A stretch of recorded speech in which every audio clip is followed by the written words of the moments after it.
Okay.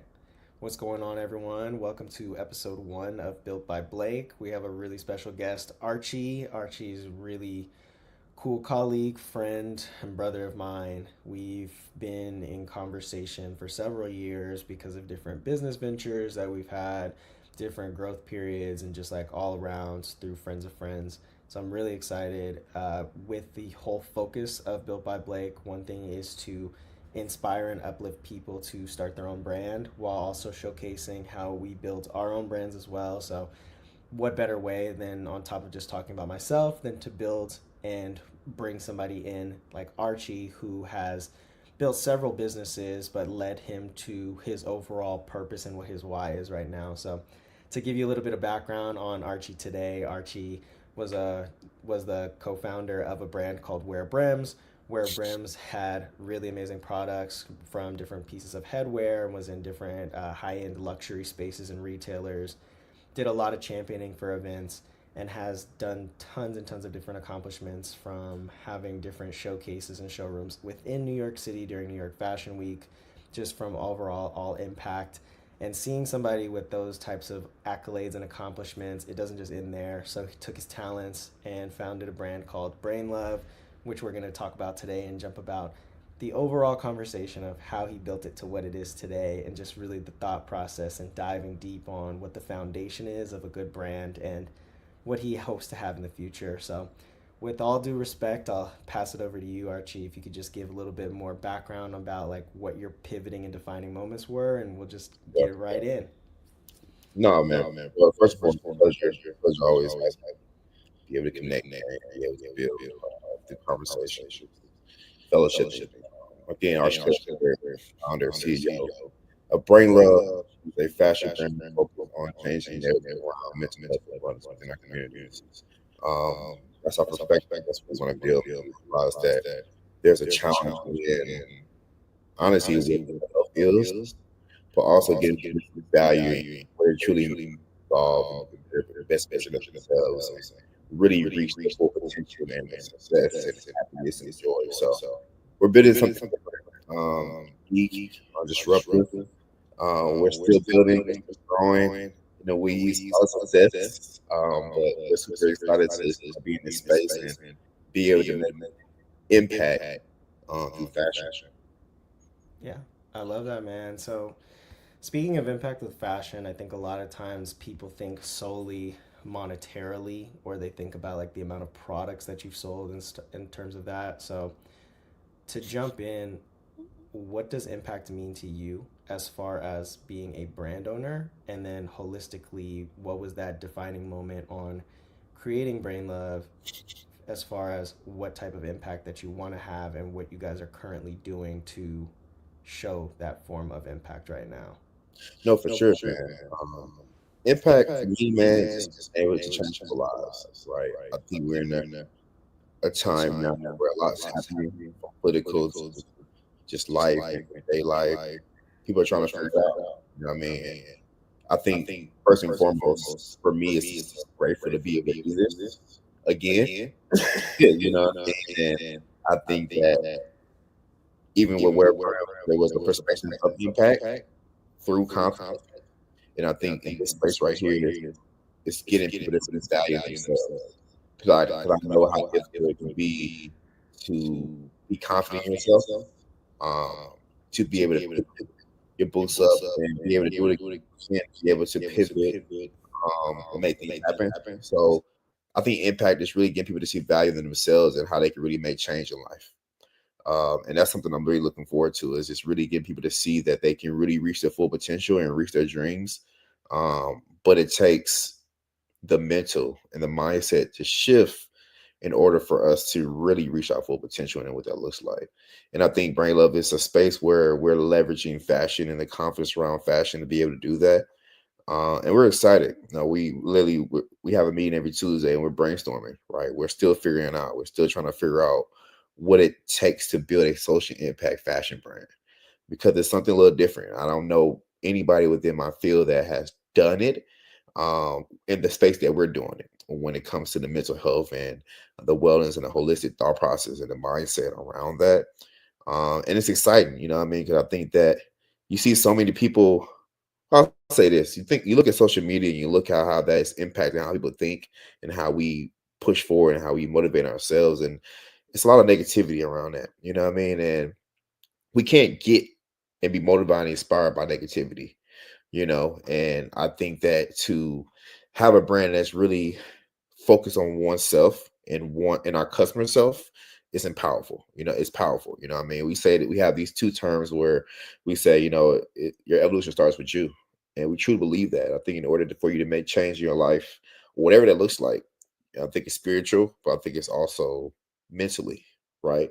But you can have community, you can have people around you, but at the end of the day, you have to be able to make that change for yourself. You know what I mean? And the second thing I would say is that humans are our stakeholders, meaning that our community are our stakeholders. Like, we want to create something that's impactful for them, right? Making sure that they have the value that they need to make change in their life. And we hope that our storytelling, our impact, our fabrics, our materials, and how we produce the quality products plays a role in making an impact for them as a community, as a world.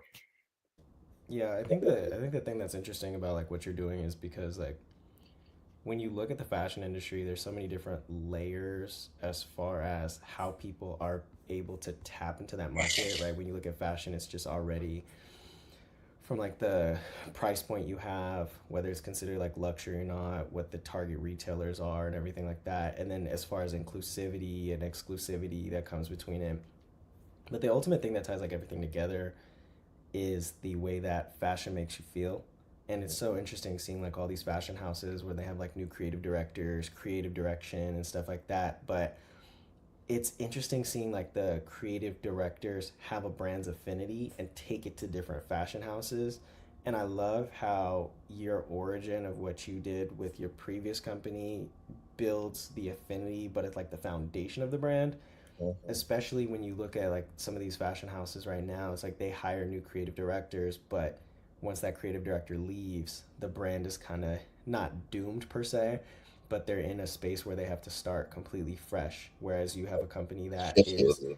built on the foundation of like experiences, it's built on the fact of feeling, because I think that that's the heart of fashion, right? Like you put on a fit, whether like I have on just an all black outfit, it's just like a hoodie and stuff. It's still like a representation of myself from the Right. materials you choose, from the fabrics, the fit, the cut. It could be like a very lazy outfit and I could feel lazy that day. It could be like a very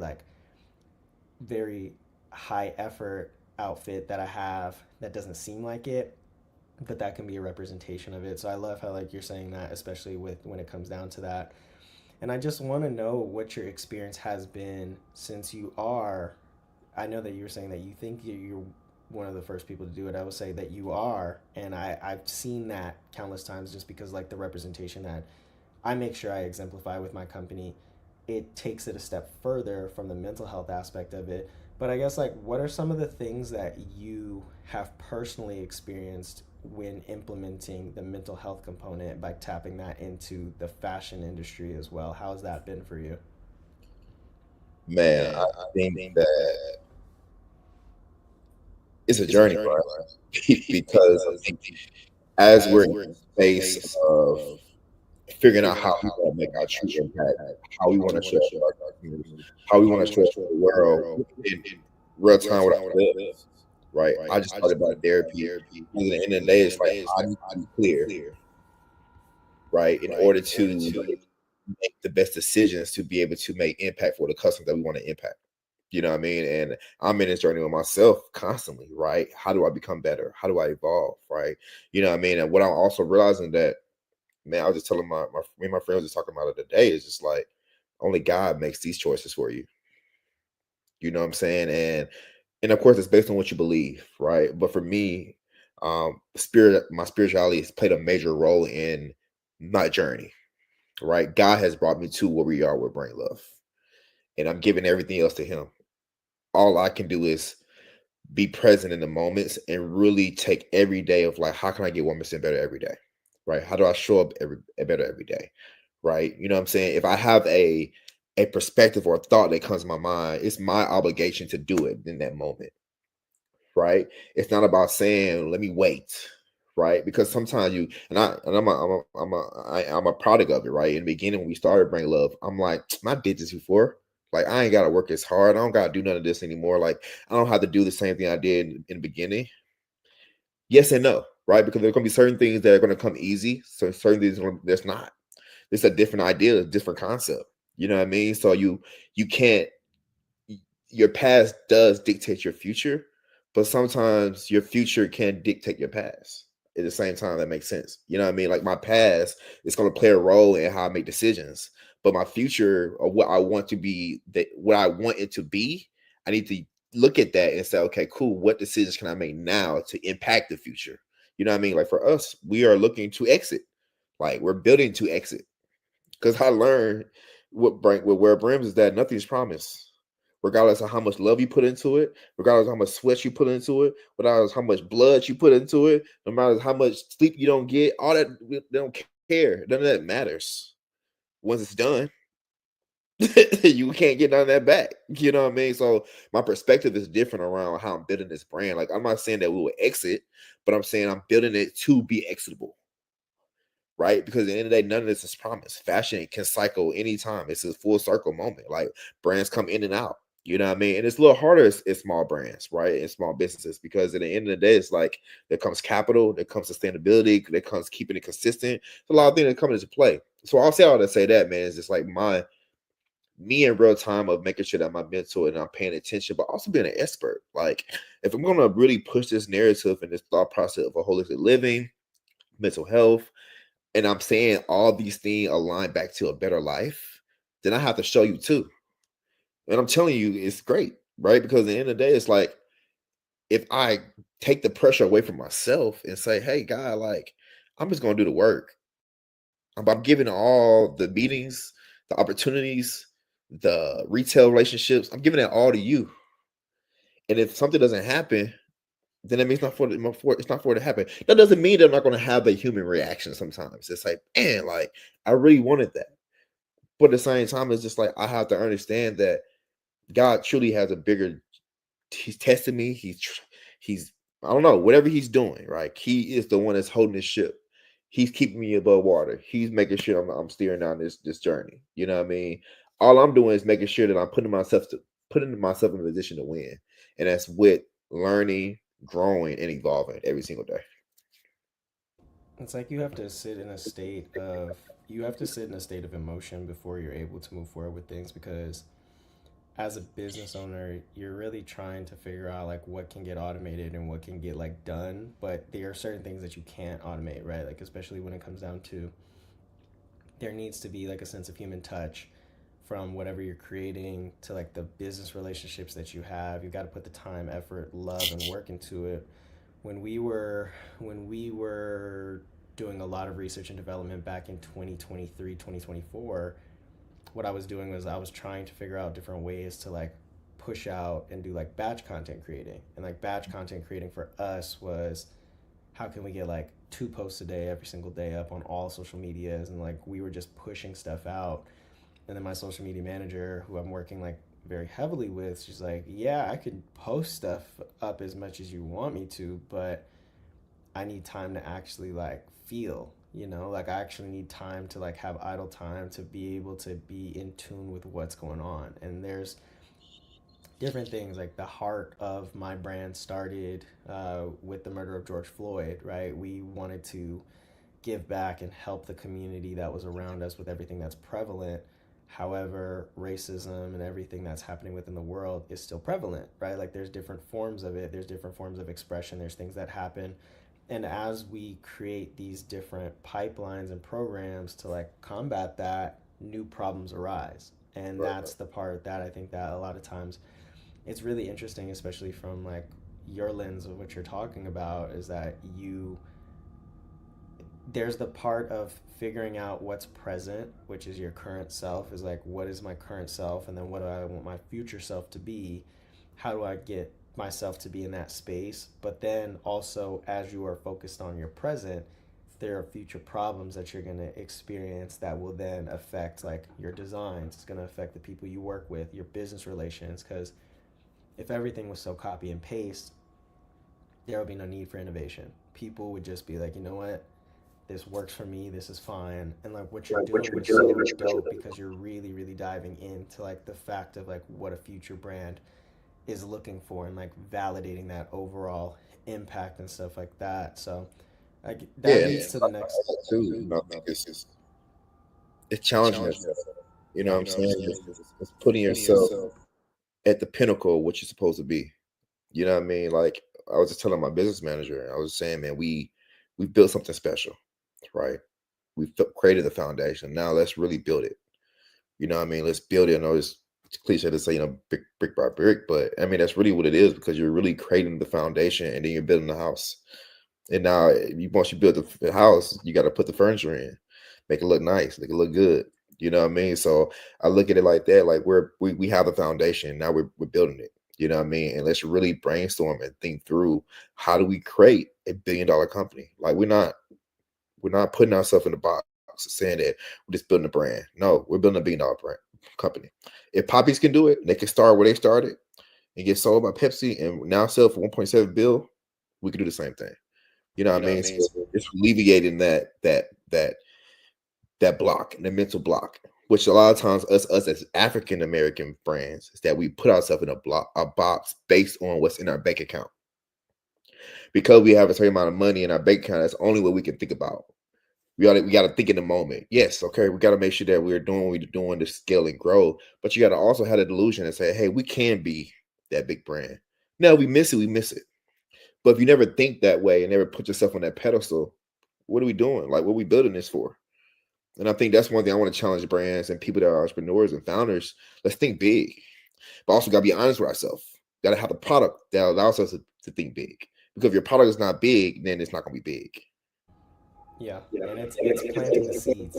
It's planting the seeds for sure because like to your point, I saw somebody this past weekend was posting a sermon from like one of the ministries that they watch like on YouTube, and during the time it's like they had a message, and in the actual message the pastor's wearing one of your designs. And I thought it's cool because like it's not the fact of when you do like celebrity seating and you put like a celebrity in a shirt or like anything like that's its moment in itself, but it's when something is just integrated into like the message in itself that exemplifies whatever you're trying to do as if it's regular. Whereas if you were to watch a movie and there's a scene of somebody eating food, they got to eat the food. Like you don't have to Right, advertise and say like this is the special dish that's there. It's like they're right, eating a meal and then somebody's like watching it like actually that kind of looks good, you know what I'm saying? So right. I think that that's the value add that you have when it comes down to like your designs and like seeing that is that it's not the message of brain love. It's the message of the message, that full seed that you planted that manifests into that are these different pillars that are people that you're not necessarily like, you don't have to be best friends with somebody for it to be something that message is sent across. And whether you know that person or you don't know it, the person that eventually gets the message out that has shared it is so far from you that that sphere of Right, right. influence gets your message across beyond that. And I think that we're really taught to be successful is to get it like one sphere or one like circle of influence outside of like the group that you know, which could be like if your goal is to get into a retailer is to get into the store, but we're not necessarily accustomed to and then what? And then what is that missing component of like if you get into a Bloomingdale's, how can I get them to purchase several seasons? How can I do different capsules? How can I get them to continue to purchase? Because like that accolade of getting in is already historical, but when we're talking about history, we're talking about like legacy, and we're Right. talking about generations to get the messaging across. So that really just goes into really me wondering what are some things that you're actively doing outside of the things that I've like seen and come across as like I'm pretty familiar with everything you're doing, but I know that you talked about throwing a lot of darts at the board. But like, what are some things that you're doing as far as trying to make a difference, and like some things and initiatives that you're testing out for your brand that don't necessarily tie to immediate financial return, but are that Yeah, the seeds you're planting for your future for legacy? yeah, man. You know, one of the main things that we are curating and focusing on right now is our impact, and through conversation and through events and curation of that, what that looks like, right? So we've been doing a lot of events around different topics and conversations, and really diving into the realness of these conversations, right? And challenging people, right? I think that's one thing that we've been doing pretty well at, is really having these conversations and really thinking into those, drifting into those panel conversations, which people normally do, right? I think the next step is like, curating. Right, one thing we're working on right now is curating content that let curating content that leans into that, right, in a raw way, right. So bringing in real people, bringing in people that are at the peak of their success, in the medium of their success, in the beginning of their success, right.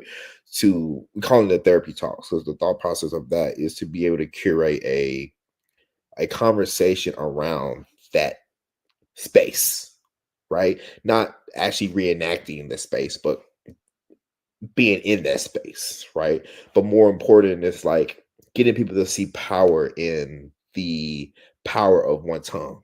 They preach about it all the time how powerful your tongue can be, and from a perspective of expressing yourself, being comfortable with being vulnerable, right? And being comfortable in expressing your thoughts, and hearing yourself, right? Hearing yourself say these things, but being one when you say them, right? And that's one thing that we've been really focused on, and bringing people in that are on that journey, but okay with expressing the failures, the challenging times, the fears, right? Because what I believe was happening is that sometimes when we look at these podcasts, or we look at these different things that happen on social, we're only seeing one lens of it. And I want people to see both lenses of it. I want them to see the uncertainty of not knowing what's going to happen next, because there is uncertainty of knowing. Like with retail, there's an uncertainty of not knowing what's next. You can get in, but that doesn't mean you're going to stay in, right? So it's just really going through those perspectives and thought process of what that looks like. So that's therapy talks. We're working on this new podcast that we're going to launch probably next year.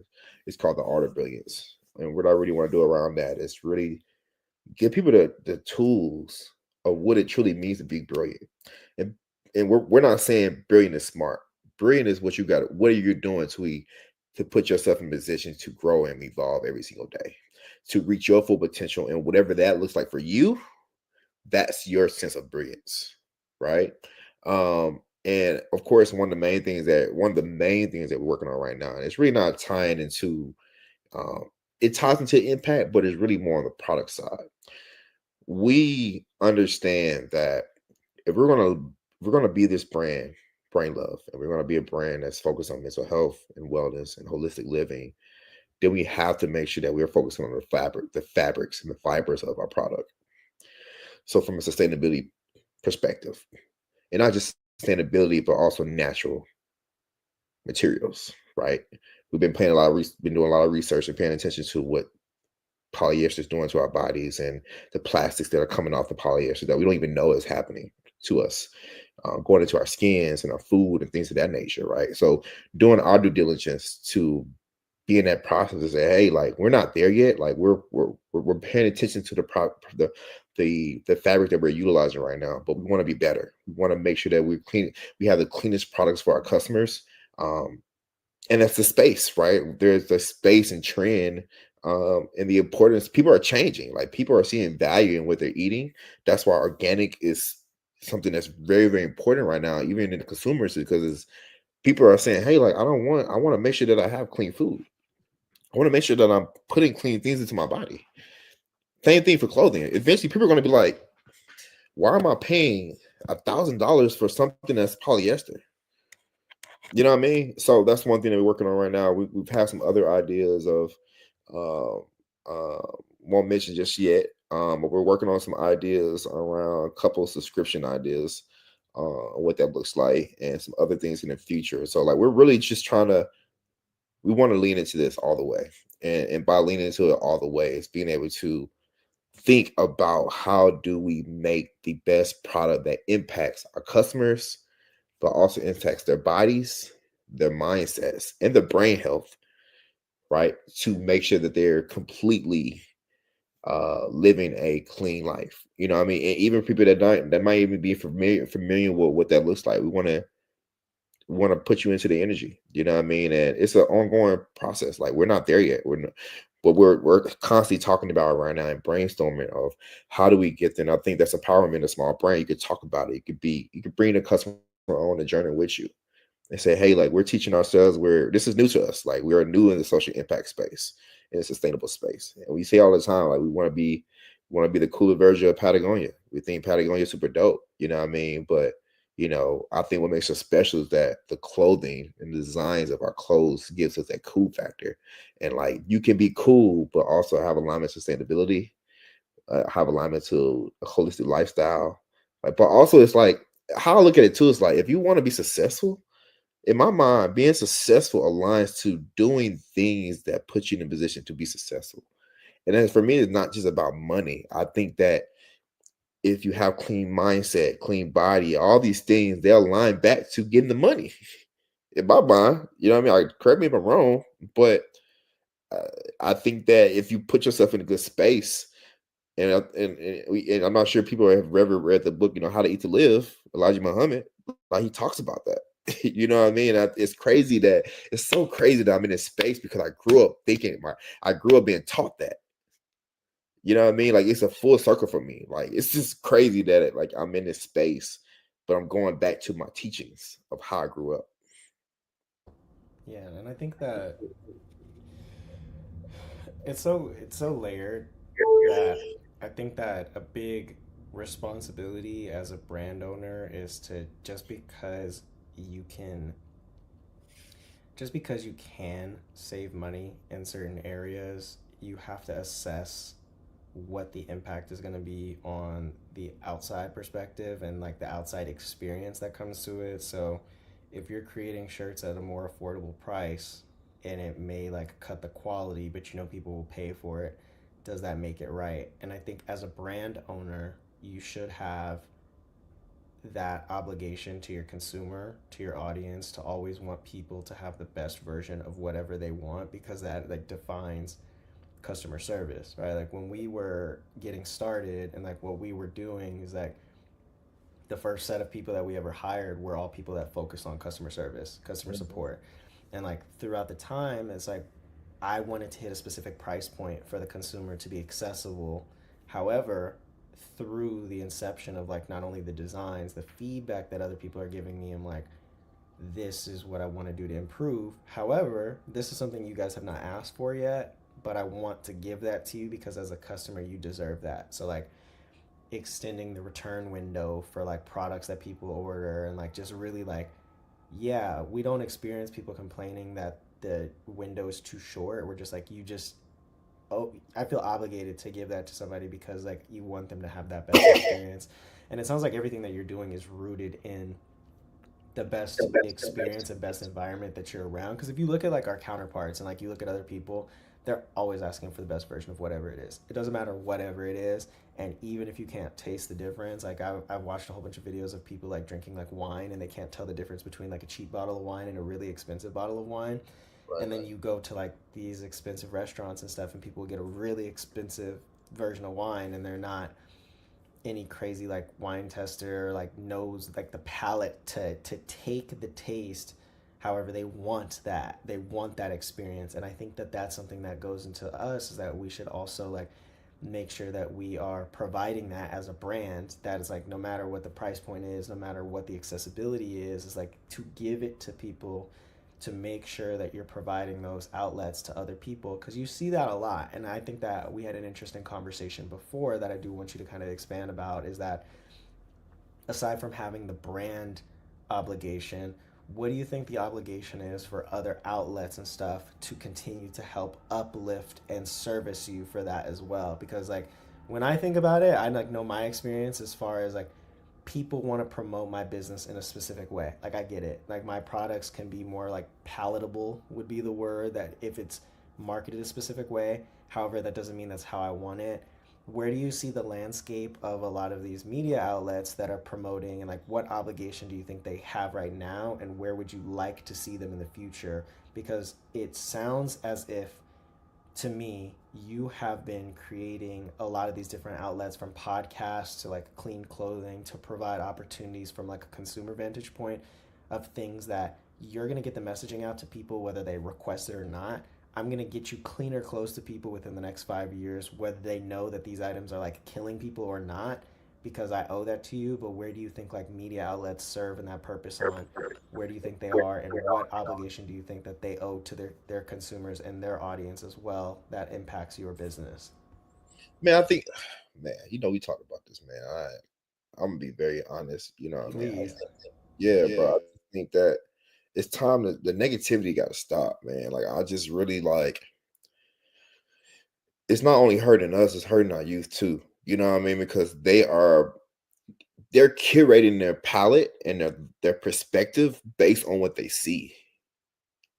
You know what I'm saying? And I think why we are different as millennials and our parents and our parents is that of course we went through our own stuff and we have our own. No one's perfect. Let me just put that out there. But I think that we were blocked for so much. We were blocked from seeing a lot of stuff. So we were allowed to kind of have to create our own perspective based off of life, real life. You know what I'm saying? Like now it's based on what I see on social. And one thing I hate is just like we all these social media platforms are always talking about these relationships and these 50-50, like all these things that don't matter.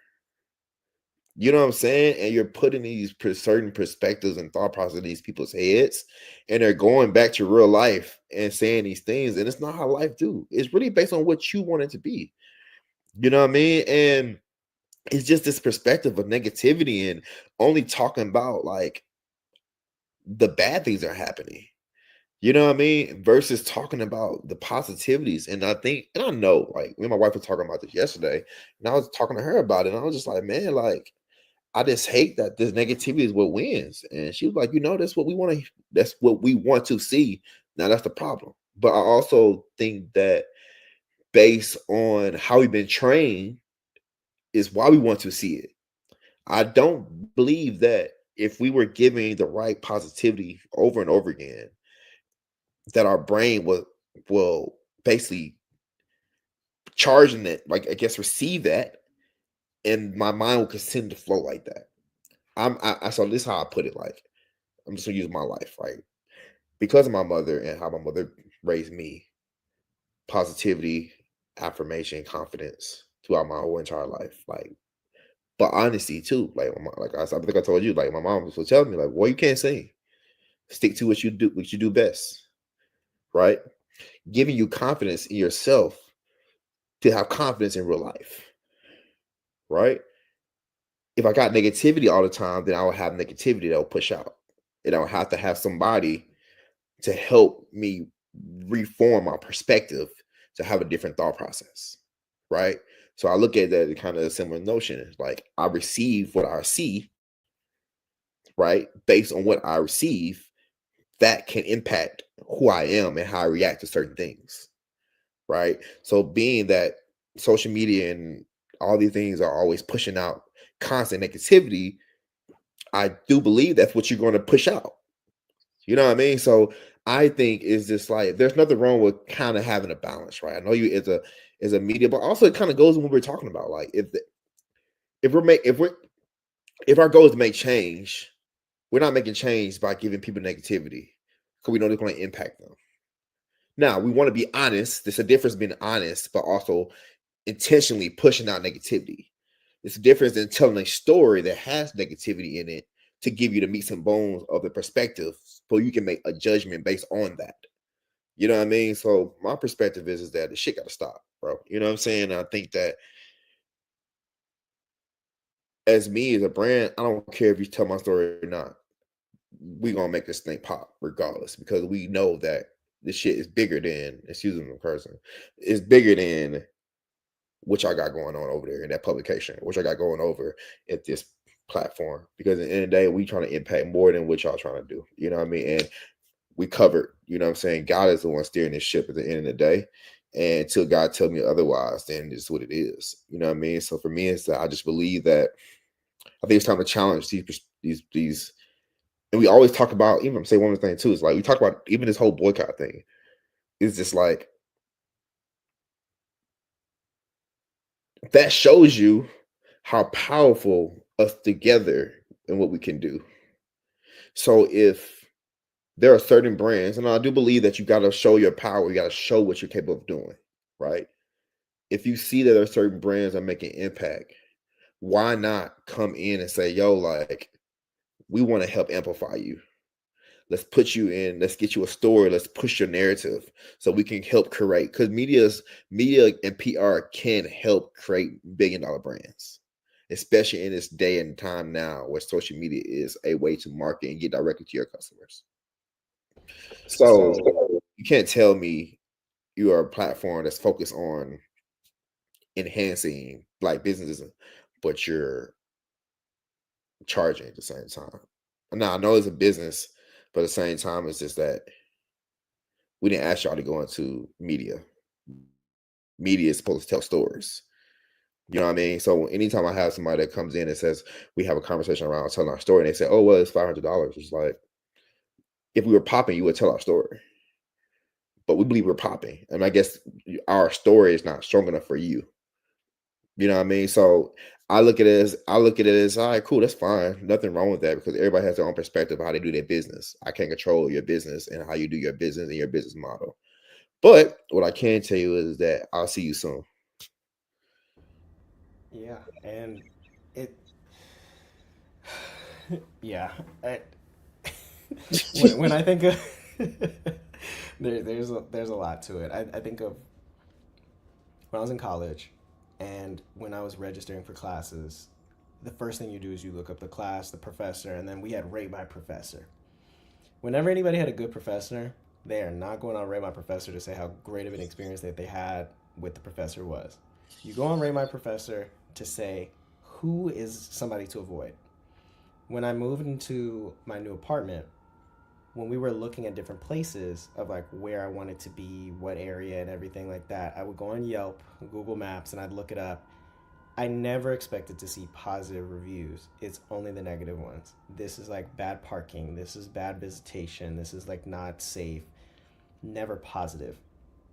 When you go to restaurants, there's a mixture of both, right? So like a local mom and pop is not going to have the same as a franchise, right? And even like franchises, depending on like the price points of it, are going to have different ratings. However, there's value in the thought process that people have, and I think that there is a need for the conversation of people to have, and that's why I think that it's the point of what you're saying where yeah, we can't control their business, but I do believe that there needs to be like a level of accountability of like, okay, if you're not going to provide that outlet for people at a free cost, there needs to be something that can offset that in an authentic way.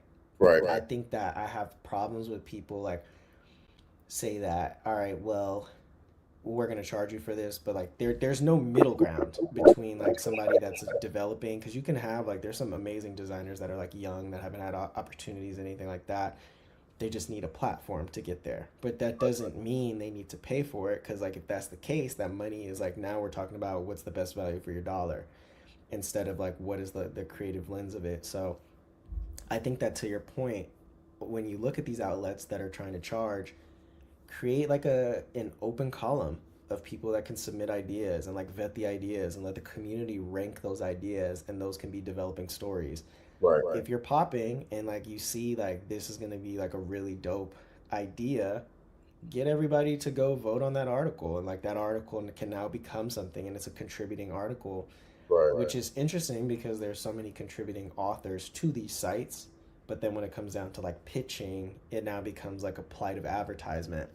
And it's so interesting, like especially when you have like when you come in the perspective of like boycotting to your conversation. I think that boycotting is so interesting because there's like so many reasons why people do, but like what is the authentic and right way to do it? And I've even seen like people start businesses out of response to like boycotting, like instead of saying like this is we need to shop black, so here's like a retail where it's all black owned businesses.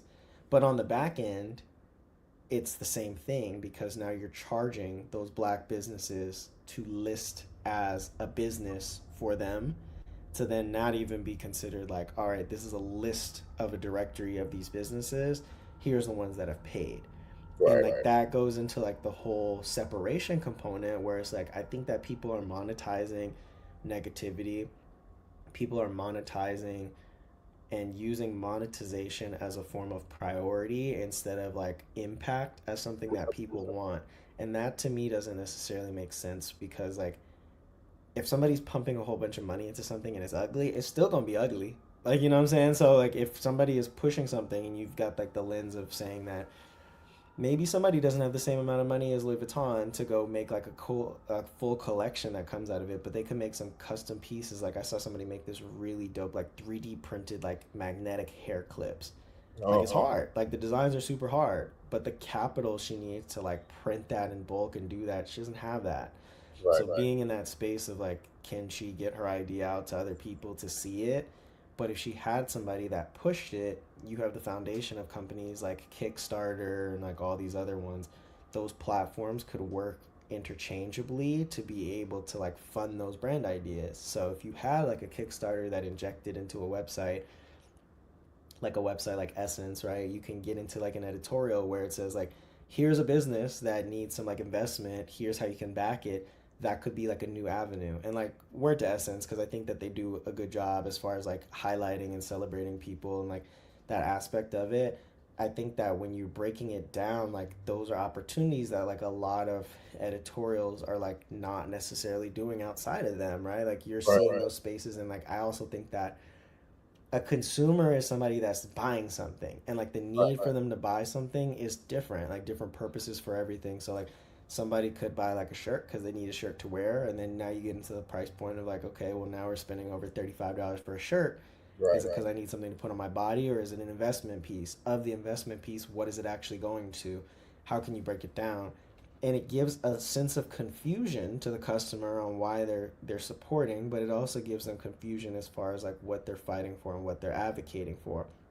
And that's the part that I think that media controls it, and the Right. media aspect of it is very challenging because I just remembered I was in such like a weird place about a month ago, and it was because of the content I was digesting. It was like every article is like negative and negative and negative. It's just like, damn, we just can't catch a break. But I had to switch platforms to get ones that were like, even the content I was ignoring, I would get served more of it in like a Yeah, different you angle. So gotta if I don't curate, want, yeah, curate. like Yeah. I yeah, got you to get the curated. point. I don't want to hear the platform's relationships every single day. Yeah, every single day. So I switched. I switched over to like Substack. I switched over to like Threads and like changing different platforms to like get served different types of content. Because like originally when you were on Twitter a couple years ago, like a good practice for Twitter is to like also follow people whose like ideologies you don't necessarily prescribe to, so you can have a Mhm. balance of like what's a bias, what's not a bias, and what information is not. But then it just gets Right. like with the abundance of information, it just becomes so negative that like I had to start sourcing that and getting to deep dives. That I think it's important that these editorials, these magazines, like people that are promoting it, they have an avenue aside from being like held accountable. They have an opportunity to really like push people in a direction of really succeeding. Because like when we got our first press was on XO Nicole, and that was like a brand started Oh just yeah. by like a person, right? Like she started that and like built it up, and like then it went from XO Nicole to like you have a company like Harper's Bazaar, like big in fashion, picking us up because of these other outlets. So you just need that initial chance. But the power in media outside of like the numbers game is that I wish that they looked at things that same way, and I hope that people can find a sense of accountability, because like when I say that I boycott something, I truly mean it. Like I don't kind of boycott something, it's like I'm done with it. And I also am like very big on proponents of like these are business relationships I very much so am like part of and not. We say we don't shop there anymore, we don't. We don't kind of shop there, and we don't choose Monday, Wednesday, Fridays, Right. but I also understand the environment I live in, right? Like somebody in the middle of like a desolated city only has few options to shop certain places. It gets very Right. challenging for them to say like we no longer prescribe to that. However, I don't fake the funk, right? Like if I'm gonna say I'm not gonna boycott something, I'm not about to say that. If I know I'm about to like sneak in, it's like sneak eating at night. Like you're not about to. Why am I not losing weight? It's like you catch me at night eating 5,000 calories. Like yeah, you know. Right. You think So about it. I think that having that holistic approach of like both ends, it's an interesting perspective because I do see people like see these things because like when you are looking at inventors of the brand and like what you were saying earlier of like I did it once, I could do it again. It's like yes but no. It's like yeah you can because you now know it's like all right, the people you save time with the people that you didn't know who you need to reach out to, you now can pinpoint that. Right. Whereas like you save yourself time, but those same people might not be the people that you reach out to anymore. So I'm very very excited to see like where that's going to take us and like how that's going to be with that. So I wanted to dive deeper into actually your overall design process and like your design process of the people as well as that. Can you walk me through your brands? Your brand is obviously owned by you and you control the designs that you have. But can you talk through the process of creating designs that are also not adaptable, but are also sold in other retail spaces, the visions of the retail spaces you see, and the difference between like creating a piece that may not necessarily be for this retailer, but it's for you guys, and how you go about like creating the products that you have with some of like your pieces that you have and some of the ones that you're coming out in the future with. Yeah, man. I mean, I think it's a fun process, right? Because even in the beginning of the brand, I was trying to figure out what that identity would be. And I remember going to Mexico City and being super inspired by just the lush of greenery and the colors, and it just felt good. It felt warm, you know what I mean? And I think back to what Brainlo represents from a feeling standpoint, and it feels warm. It feels inviting. You know what I mean? It feels safe. You know what I mean? And I think that how we design is based on that pillars and those perspectives. And if I could put a year on it, I always say that is, it's the 70s and the 80s. I feel like the 70s and the 80s from a fashion perspective was so earthy, right? Earthy and fun and loving, you know what I mean? And it was so like you can tell that they, if you put a piece on it, maybe it wasn't as attractive, you'll still be attractive.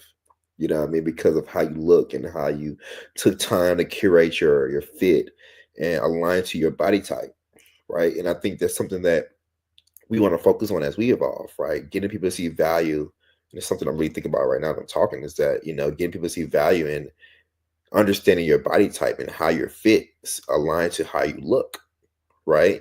And if you want to change your look, you need to get in the gym. You know what I'm saying? But if you're not in that space just yet, there's ways to make yourself look a certain way by the fit of your clothes, right? So yeah, man, the 70s and the 80s, man, is so much inspiration in that. If you look at our clothes and the color palettes and the art, I wanted to be art. I wanted to feel like art. I wanted to be something that stops someone and say, "Hey, let me read this."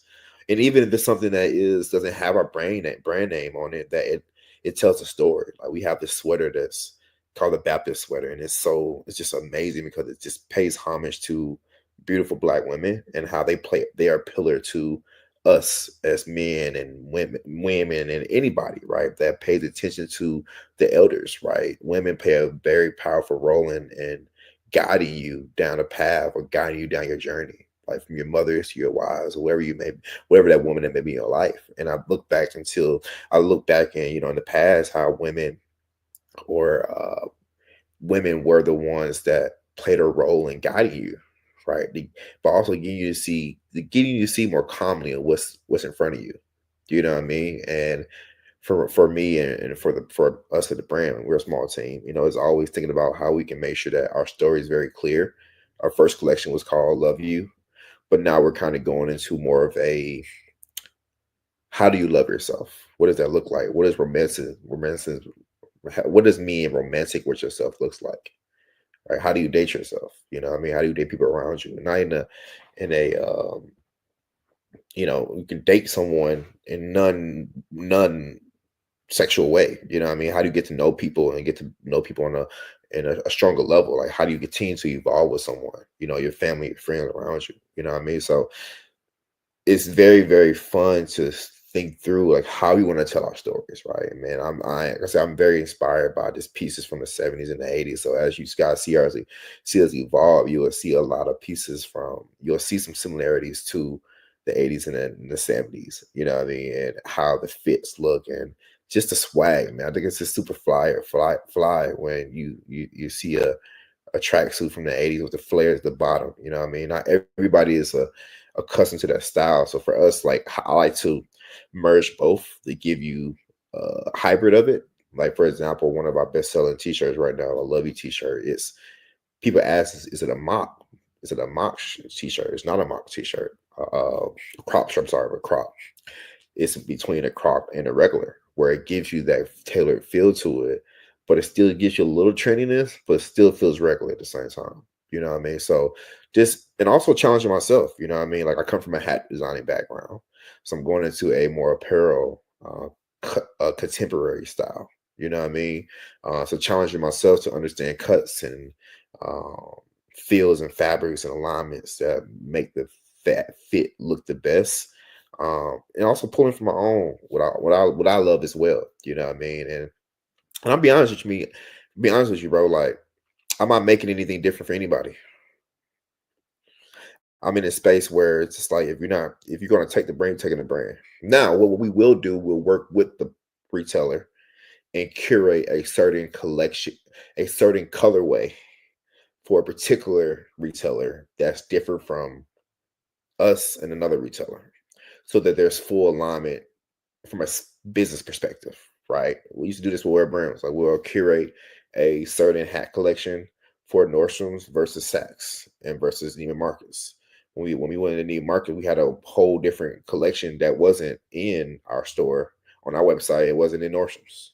You know what I mean? So doing things like that creates exclusivity, right, for the retailer, like a Nordstrom's or a um, um Bloomingdale's, right?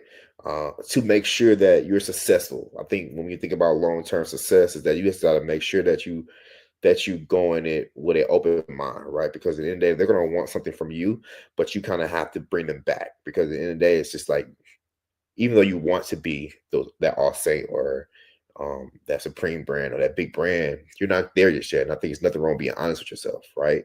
And saying, hey, like we don't want to come in too strong. We want to come in just enough to give the customer at Bloomingdale's or Saks or whatever enough to want more, right? And as we grow and as we scale, we add more, we add more, we add more. So we can gradually scale and become bigger while we're doing our work on the back end, right? Increasing awareness, increasing the brand, leveraging the money that we're getting from the retailers to reinvest back into PR and more product or opportunities and things of that nature, right? Full circle moment. You can leverage the money that you're getting from your retailers to kind of help market and push yourself so that you can. There's more awareness coming back to you. So now people are asking, where can I get your product if they don't see it on the website? So now they're going to Bloomingdale's and saying, oh, where I saw this shirt. You ain't got that on the site, man. I'm gonna pick that up. But I still need the shirt that you got on your site. So it just creates that bounce. You know what I'm saying? It's like ping pong. Like I'm bouncing with you. You know what I mean? Like we're mirroring each other to make sure that we both win. Because at the end of the day, the retailer has a win. They're not selling product, then they're not gonna keep you around as a business. I can't cry and say I'm a black business and all these different things to keep them in. No, you gotta make sure you do, but you gotta also gotta put your foot down in the beginning because if you come in too hot, ain't nowhere to go. You know what I mean? So yeah, man, I think that's our relationship right now as far as what our strategy looks like when it comes to retail and kind of how we navigate it. We want to think about different ways of growing with a retailer, but also getting to understand like, hey, it's a benefit to you as well. We will do the work on our end. We will make sure that we increase awareness and brand awareness and make sure we're doing that, right? So that it can drive more sales to you guys. But we also need you to work with us, right? Hey, like if you're normally taking in 15 pieces of assortment of 15 pieces, we may not be ready for that. Let's do six, let's do seven, let's do eight. Let's work together to find that happy medium where we know that we understand that you want to look a certain way on the floor. Completely understand that. Like that's based on you guys' guidelines, but also understand too is that we don't want to move too fast. And I know this. I've done this before, and I know how it can work to our benefit if we slowly scale up and evolve.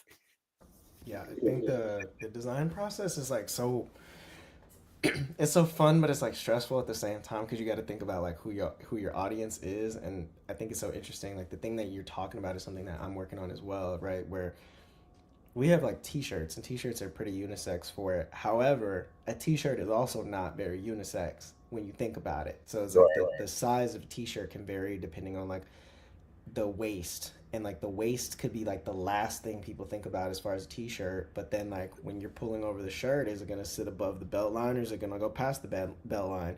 Is it going to go into like the bust region? Like how's that going to affect it from like the stitching to make the shirt like tighter and everything like that? But it sounds like the things that you're designing are paying homage to like your life experiences, the things that you're growing around, but it's also paying homage to like points in time. And I think the points in time, like that feeling of like when you just took like that pause of like when you were just describing like the 70s, it's like it's just so much like it's a feeling, you know what I'm saying? Like and that's how it was, where it's like people were wearing some shit that I'd be like, oh, I didn't know that you could wear that, like that tie as a hat. But it's like it works. It works in that. And I think when you see people like artists like Doechii, it's like the things that she's wearing is like she's getting the fits off. She's getting the fits off is because it's just like that feeling and like that self expression and that emotion. But it also goes back to like the overall like life cycle of a product. And when I was growing up as a kid, I just remember like my brother was like very big on like a fresh tea Friday. Every Friday he would go to like the liquor store and he would get a fresh white tea from the liquor store. And I just know like the life cycle of those like white teas. I hate to see him coming because he would go and get like a fresh white tea, wear it, and it'd have like the little creases from it being folded, and then he wear it fresh out the pack, Or and it like fresh fit. pair of forces, Yeah, the fresh forces. He had everything like ready to go, and I'd be like, all right, cool. But the life cycle was you got the t-shirt, you wear the t-shirt however you feel like it. You could go and like it could be like a fresh crisp tee for like a date, but then at the end of the day, like once you wear that shirt, it's like it starts turning yellow, and like those then it goes from being like the t-shirt to the undershirt. right? Now the t-shirt is like the undershirt, and then when it's like the undershirt is too much, then it's the tank top. Like that actual like t-shirt has like cut into that. So for us, we want to work on keeping that white shirt, the main shirt. You know, and Yeah, how to curate the best white t-shirt for you, where yeah, yeah. you wash it, revolve it, still consistent days. Yeah, and like that experience for the white tee that he was wearing was like it was more so like you buy it to destroy it. It's worn to destroy, but it's not meant to build with quality. It's like it's a good cut, and I think that the cut eventually, like depending on like the fabrics on it, right? Like the fabrics weren't anything crazy. Like they were in bulks and packs, and you could get them at every local store. But you knew like different brands had different ones, where there was like the flare of the sleeves and stuff, and like then it goes too much up, so you may not want to wear that anymore. And I think fashion is really fun now because like you have these shirts that have fabric that's already pre-shrunk, so you don't have to worry about it like turning into like a baby tee after wearing it a couple times and washing it.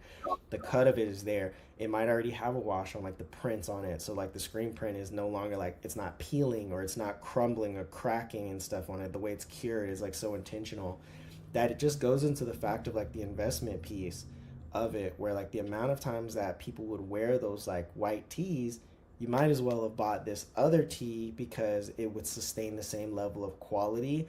And then when you no longer want it, it's And because you pay the same amount. yeah, you have the same amount of life cycle of it. The product is there, the message is there, and that affinity to it, it now becomes like a childhood blanket. Like the childhood blanket to you is like the one that is like it doesn't matter the condition, even though the condition is there, but now it's actually generational and you can pass it down and stuff like that.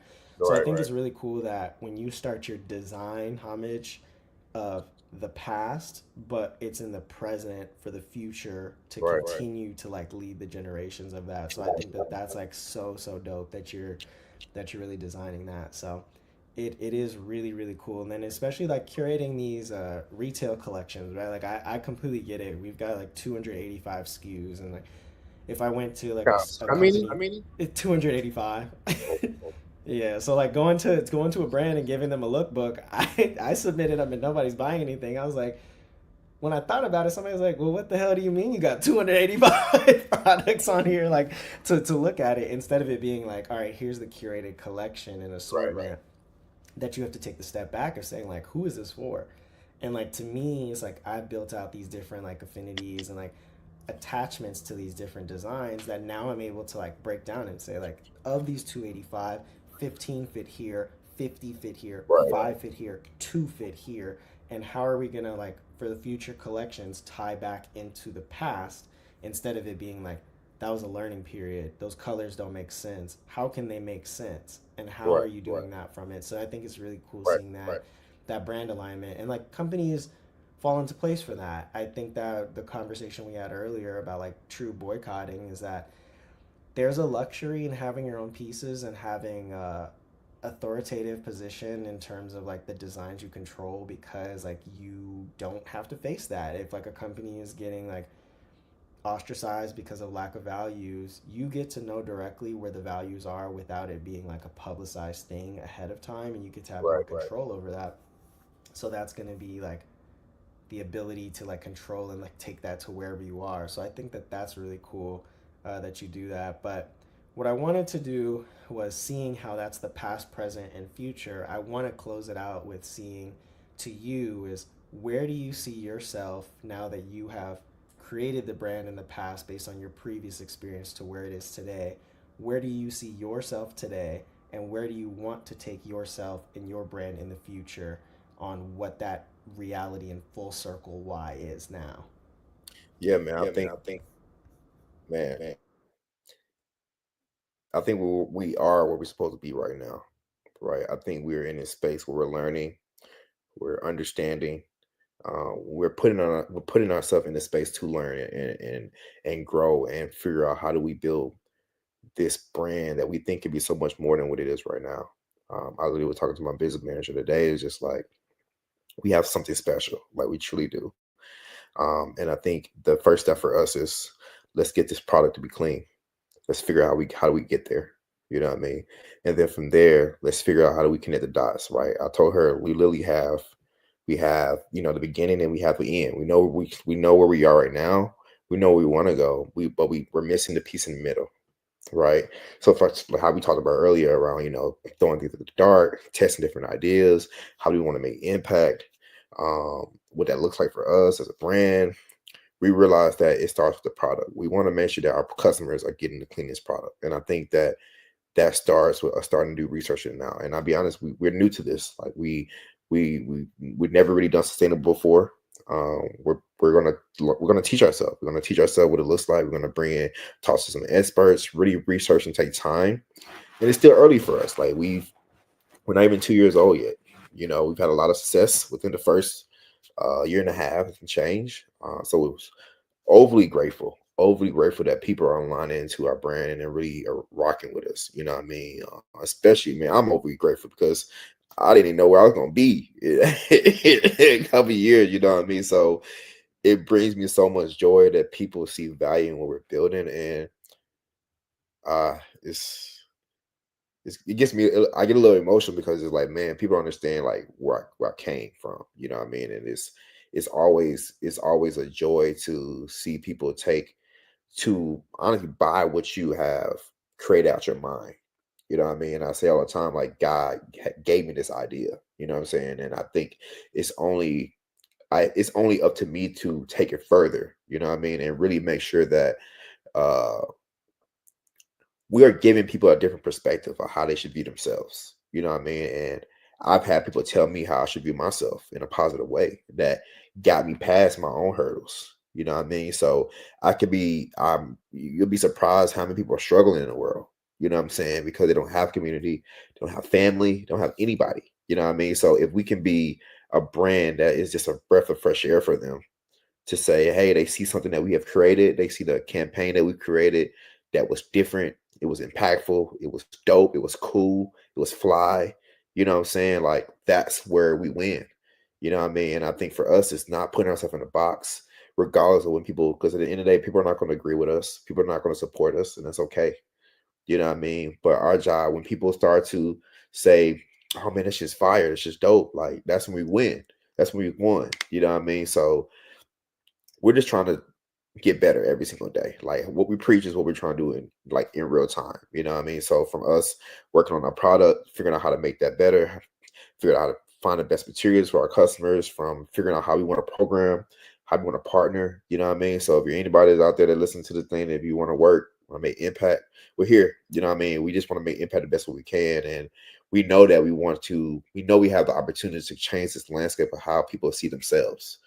You know what I mean? And I think it's powerful when you realize I don't have to listen to everybody else.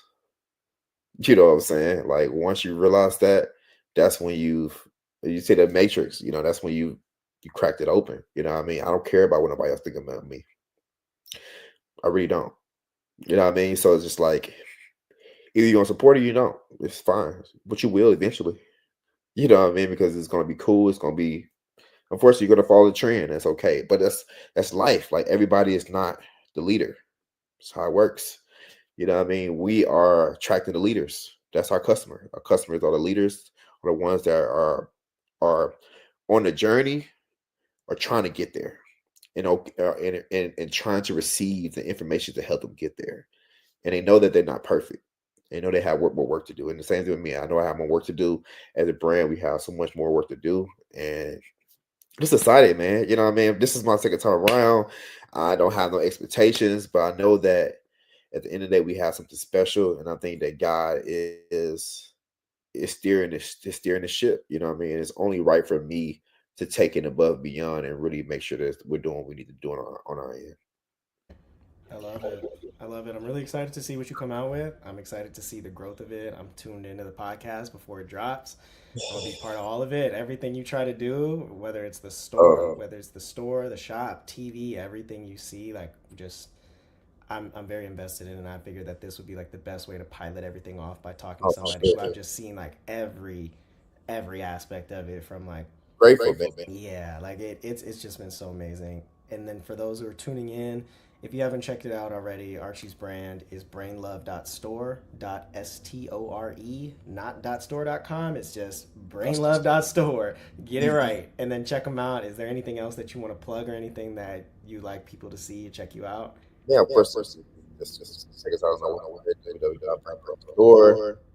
Follow us on Instagram, all platforms for official. Just watch out. If you don't buy it right now, that's okay. Just share our store, share our product with the community. That's all we can ask. Yeah. Keep building, man. Thank you so much for tuning in and can't wait to see what you do in the future, man. Not for Peace sure. out. Appreciate it. Thanks for Of having me. course, man. See ya.